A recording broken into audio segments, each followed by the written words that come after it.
Today is a big day for me because I'm at home, surrounded by walls full of memories. Jack is here too, looking so proud and happy. He's exploring the rooms with excitement, and I can't help but feel his energy rubbing off on me. We're in the main part of my family's house, the place where my dad's dreams came true. My dad worked really hard to make this place amazing, and now it's worth a whopping $100 million. It's like his legacy, something he left behind for me when he passed away. Now, without my dad by my side, my husband wants a piece of our family's legacy. He insists that what used to be mine alone should now belong to both of us. But I know better. I have proof. Papers with my name, Sarah, as the rightful owner. At 42, I work in the digital world, thanks to my job at an online bank. This career wasn't just a whim, it was shaped by the values my parents taught me about money management. They showed me how important it is to be responsible with finances, lessons I still carry with me today. Growing up with money, my parents taught me to respect it and not take it for granted. Despite our wealth, they made sure I didn't grow up spoiled. My allowance was just like everyone else's, and we didn't eat fancy meals all the time. I went to a regular public school, not some fancy private one. But somehow, rumors about us being super rich spread anyway. People thought my life was all about luxury and fun because of our big house and money. Sarah, with your huge house and all your money, life must be easy, right? You must have all the cool gadgets and games. Can we come over and play? People often asked me these questions, thinking I had everything. But the truth was, my life wasn't as extravagant as they thought. I didn't have the newest toys or gaming consoles, but people still assumed I did. Sometimes it felt like everyone just wanted to be my friend because of my family's money. Sarah, you're rich, right? Can you lend me some money? People asking for money always made me uneasy. It felt like they didn't understand the values my parents taught me. Then, I got into a tough spot when I accidentally broke Maria's gaming console. I didn't have any money at that moment, which made things even worse. Around the same time, Julie and I became classmates. She asked if I had told my parents about the accident, but I was too scared of disappointing them to say anything. I can't tell them. They might get mad. That's why I'm asking you, Sarah, she confessed. Saying no felt awful, especially since I didn't want things to be awkward at school. But my parents were clear about not lending money, so I had to apologize to Julie and explain that I couldn't help. After I couldn't help Julie, she ended up crying. And soon rumors started flying around. People accused me of not helping a friend in need, even though my family was well off. I tried to explain that I didn't have any money to spare, but it didn't seem to matter. Then, Maria said something that really hurt. She suggested that I cared more about money than friendship. Things got worse when Maria and Julie started spreading lies, saying I owed them money and refused to pay for the broken console. The school found out the truth eventually and scolded Maria and Julie. But instead of stopping, the rumors got worse and even reached my parents. My dad decided to deal with it and organized a meeting with their families. Even though they said sorry, I decided to stay away from Maria and Julie after that. I still had to deal with their looks and whispers, but at least there were no more direct confrontations. During dinner that night, my dad shared advice that stuck with me for years. He said it's important to stand by your decisions, especially when it comes to money. Sarah, it's okay to say no, he said with a smile. You don't have to tell anyone about your finances. If someone keeps asking, just say you'll have to check with your parents, even if you know you can't lend money. This lesson about handling money matters gracefully and firmly became really important to me. As I grew up, I became more careful about who I let into my life, focusing on friendships based on character, not money. After university, I made sure to keep my work and personal life separate, avoiding any financial complications. This whole experience taught me the importance of setting boundaries in both friendships and finances, and it's shaped who I am today. When I was 35, I met Jack through a friend, and despite him being a bit younger, his genuine personality quickly won me over. We started casually dating, and before long, it turned into something serious. 2 years later, we had a beautiful wedding, which made my parents really happy. After we'd been married for about a month, my dad suggested that Jack come over to our house. I trusted Jack, but I was worried that he might accidentally reveal some private family stuff because he loves to talk. Still, after a month of marriage, I felt ready to let him in on everything about my family. So I invited him to visit my parents' house. Jack was amazed when he saw my family's house. His surprise was obvious, showing that he hadn't realized how well off my family was. Even though the visit went well, Jack couldn't stop asking about our money on the way home. I didn't know much about our finances myself, so his questions made me feel uneasy. A few months after we got married, my mom called to tell me that my dad was in the hospital. It was a shock, especially since I didn't know he was having health problems. Thinking back to our last visit, I remembered how he didn't seem well, and now I felt really worried and guilty. When I went to the hospital with my mom that Saturday, my dad tried to stay cheerful, but we could tell he was feeling down. He apologized for what he saw as a burden to us, showing his gentle nature. Then the doctors told us he had advanced pancreatic cancer, and it had spread too much for surgery. It was like a punch to the gut. We couldn't believe someone as health-conscious as my dad could get so sick. After the diagnosis, my dad stayed strong. He just wanted us to be happy, which made us all tear up. I wanted to spend every moment with him, but hospital rules meant only close family could visit. He wished for our friends to be around to make happy memories at home, which reminded us of the life he wanted for us. So I promised to keep our home full of joy, even after he was gone. Keeping that promise became really important to me. I decided to renovate our family home, something to focus on during such a tough time.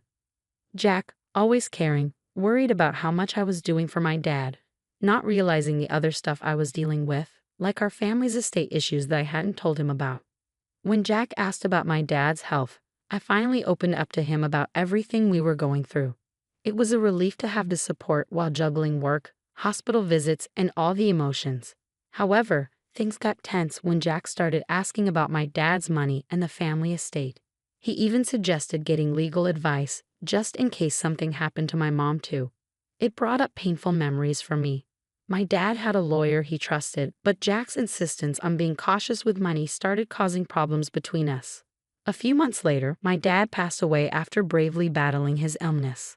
Then, the discussions about inheritance started within the family. I ended up getting a big house worth $5.5 million. But Jack's growing interest in the inheritance, despite me trying to keep him out of it, made things even harder. He was excited about moving into the mansion and kept asking about financial stuff, which caught me off guard. I later found out he'd been talking to my cousin at the funeral, who mentioned how the house would be a waste if it stayed empty. That just made things more complicated. Despite my attempts to explain to Jack that the inheritance wasn't something we shared, he didn't seem to listen. Our relationship started getting more hostile because of it. Even though he was there at my dad's funeral, Jack didn't help out with the memorial services or the legal stuff that followed. As things started to settle down and life went on, Jack dropped a bombshell. He said he changed the ownership of my family home to his name, and he had legal papers to prove it. I was shocked and hurt. Not only did he break my trust, but it also showed a huge lack of respect for our relationship and the boundaries we had. Dealing with inheritance issues brought up bigger problems in our marriage. We had to rethink what we valued, how much we trusted each other, and where our relationship was headed. When Jack told me he changed the ownership of our family home without telling me, I was shocked and hurt. He said he was tired of our marriage and suggested we live together as roommates in the house, with him not giving me much financial support. He even threatened divorce if I didn't agree, which was a lot to take in on top of everything else. I begged him to think about what he was doing and why he made such a big decision without talking to me. He said he'd talked to a lawyer about changing the ownership without my permission. Things got so bad that divorce seemed like the only way out. I was heartbroken and lost, feeling like I had to distance myself from the home and life I'd shared with Jack. I couldn't understand why he'd do something like this, and it felt like money had changed and for the worse. The next day, Jack demanded the house keys, saying the house was his now. This just made things worse. He tried to get into the house, but security stopped him. I showed them the real ownership papers, proving the house was mine because of my dad. Seeing the proof, Jack was shocked. He trusted a guy named Jerry to help him with legal stuff, and Jerry had lied to him. Jack had even given Jerry $360,000 to change the ownership, but it turned out to be a scam. Jack was really upset. He kept trying to call Jerry, but Jerry wouldn't answer. Jack was mad at him for tricking him and taking his money. Then he turned his anger on me, saying I spent too much money on things he thought were unnecessary. He even questioned if I understood how inheritance stuff worked. Even though Jack tried to fix things and suggested we give our marriage another chance, the trust between us was too broken. I asked the security guard to help him leave, closing a painful chapter of my life. In the months that followed, I had time to think about everything that happened. It made me realize how important trust and honesty are in a relationship. What happened with Jack, all the lies and betrayal, taught me to be careful not to let money cloud my judgment. During my dad's first memorial service at our family temple, Jack showed up unexpectedly. Since our divorce, things hadn't been going well for him. He didn't have a job, he had money problems, and it seemed like the people he trusted had let him down. He looked really sad and lost, standing there in contrast to the solemn occasion.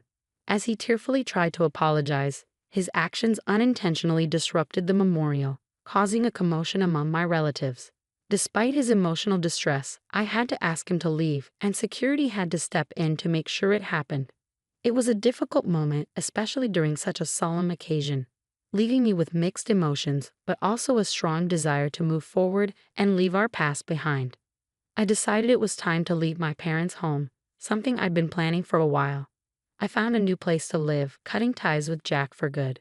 Meanwhile, Jack kept coming to the family property, which we had turned into a rental villa. My mom and I ran the villa together, turning it into a happy place for many people to visit and enjoy. On his side, Jack seemed to be trying to make positive changes. He got a new job and was really focused on starting over. Turning our family home into a rental villa not only honored my dad's vision, but also created a welcoming place for guests from all walks of life. The villa, known for its stunning views and beautiful garden, became really popular. We hosted all sorts of events there, from small weddings to big family parties. Working on it with my mom brought us even closer and made us really happy. As the villa became more successful, we decided to add more stuff to make it even better. We put in a swimming pool, a cozy outdoor lounge, and a fun area for kids to play. We were really committed to making sure our guests had an amazing time, and it paid off. The villa became a top spot for people looking for a peaceful getaway and unforgettable experiences. This whole project wasn't just about making money. It was about making my dad's dream come true and creating special memories for our guests. Taking care of the villa's garden filled me with a deep sense of happiness. Seeing our family home turned into a place where people could come together, have fun, and make lasting memories made me really proud. I could almost imagine my father looking down with pride at what we had accomplished, bringing his dream to life. This venture not only fulfilled his vision, but also gave us financial stability and a sense of freedom. Along the way, I learned important lessons about trust, money, and the strength needed to forge my own path, separate from the challenges of the past. In this journey of self-discovery, I discovered that facing difficulties can actually make you stronger and more determined. I heard news about Jack from friends, and it seemed like he was turning his life around, finding a meaningful job and learning from his mistakes. Seeing his progress gave me a sense of peace, knowing that both of us were moving forward and growing. My father's dream became a driving force for growth, not just for me and my mom, but for everyone who visited the rental villa. It became a place of joy and celebration, a sanctuary where people could create lasting memories. The success of the villa is a testament to my father's vision, reminding us of the values of resilience and hard work. Through this venture, we've created more than just a place to stay. It's a source of happiness, a place for making memories, and proof that dreaming big and putting in the effort can lead to incredible things.